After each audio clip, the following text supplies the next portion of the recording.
విశాఖపట్నం జనతా బజార్లో అగ్ని ప్రమాదం చోటు చేసుకుంది. జీవీఎంసీ హోల్సేల్ ఫ్రూట్ మార్కెట్ వద్ద పాత కారుకి నిప్పంటుకుని పక్కన ఉన్న టైర్ల షాప్కి వ్యాపించి ఎగిసిపడ్డాయి మంటలు.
విశాఖపట్నం జనతా బజార్లో అగ్ని ప్రమాదం చోటు చేసుకుంది. జీవీఎంసీ హోల్సేల్ ఫ్రూట్ మార్కెట్ వద్ద పాత కారుకి నిప్పంటుకుని పక్కనే ఉన్న టైర్ల షాప్కి వ్యాపించి మంటలు తీవ్రంగా ఎగిసిపడ్డాయి.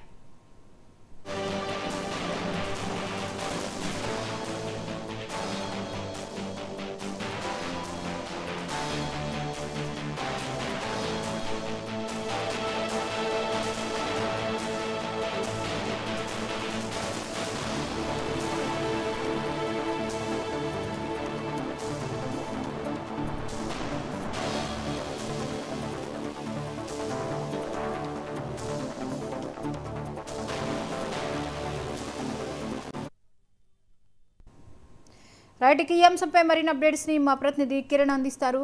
కిరణ్, చెప్పండి, టైర్ల షాపు దగ్ధమవడానికి గల కారణాలేంటి? జ్యోతి, ఏదైతే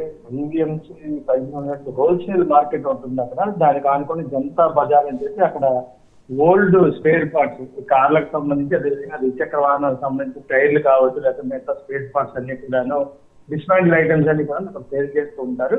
ఈ నేపథ్యంలోనే అక్కడ విద్యుత్ షార్ట్ సర్క్యూట్ జరిగి తెల్లవారుజామున అక్కడ టైర్లన్నీ కూడా దగ్ధం కావడం జరిగింది. అయితే అదృష్టవశాత్తు అక్కడ హోల్సేల్ మార్కెట్ అక్కడ ఆనుకుని ఉన్న నేపథ్యంలో వెంటనే ఫైర్ సిబ్బంది సమాచారం అందించడం, మరోవైపు ఏదైతే అగ్నిమాపక కార్యాలయం కూడా అక్కడ సమీపంలో ఉన్న నేపథ్యంలో వెంటనే ఒకటి ఫైర్ సేఫ్టీ వాళ్ళందరూ కూడా అక్కడికి వచ్చి మంటలు అడ్డుచేయడంతో పెద్ద ప్రమాదం తప్పిందని చెప్పొచ్చు. ఏదేమైనప్పుడు కూడా ఇటీవలి కాలంలో ఈ విద్యుత్ షార్ట్ సర్క్యూట్ అనేది చాలా ఎక్కువగా జరుగుతుందని చెప్పాలి. మనం చూసుకున్నట్టయితే అయితే ఎవరికి కూడా ఎటువంటి గాయాలు కానీ ఎటువంటి ప్రమాదం కానీ సంభవించకుండా అంతా ఊరిపించుకున్నారు. ప్రధానంగా విశాఖ జిల్లాకు సంబంధించి కావచ్చు, విశాఖ సిటీకి కావచ్చు, మొత్తం మీద హోల్సేల్ మార్కెట్ అనేది చాలా పెద్దది అక్కడ ఉన్నది. ఆ పెద్దది తగలబడిపోవడం, అక్కడ ఎటువంటి సంఘటన జరగకుండా అందరూ కూడా అలర్ట్ అయ్యారు. దాదాపు తెల్లవారుజాము 4-5 గంటల ప్రాంతం నుంచి ఎక్కువగా అక్కడికి జిల్లాకు సంబంధించి వివిధ ప్రాంతాల నుంచి పర్చేజింగ్ నిమిత్తే కాయగూరలు కావచ్చు, అదేవిధంగా ఫ్రూట్స్ కావచ్చు, ఇవన్నీ కొనుగోలు చేసేది ప్రదేశం అక్కడ జనం తరలి వస్తారు. కాబట్టి అందరూ కూడా అలర్ట్ కావడంతో ప్రమాదం తగ్గిందని చెప్పాలి. చెప్పి ఇక టైర్ల షాపును నడిపించే యజమానులు దీని మీద ఏమైనా స్పందించారా ప్రమాదం మీద? ఖచ్చితంగా, ఎందుకంటే ఉదయాన్నే ఈ సంఘటన జరిగిన నేపథ్యంలో వాళ్ళకు కూడా సమాచారం ఇచ్చారు. వెంటనే వాళ్ళందరూ కూడా రావడం జరిగింది.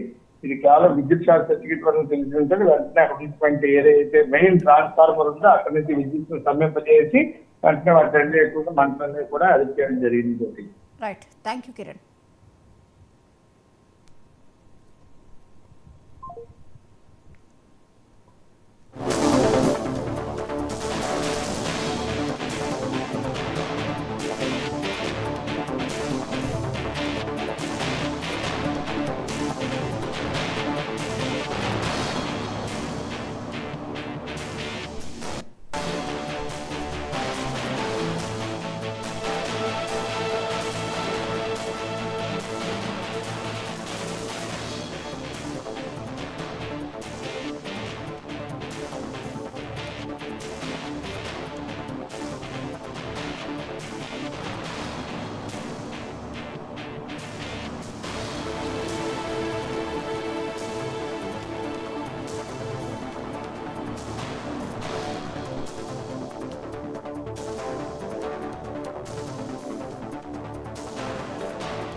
రైట్. ఇక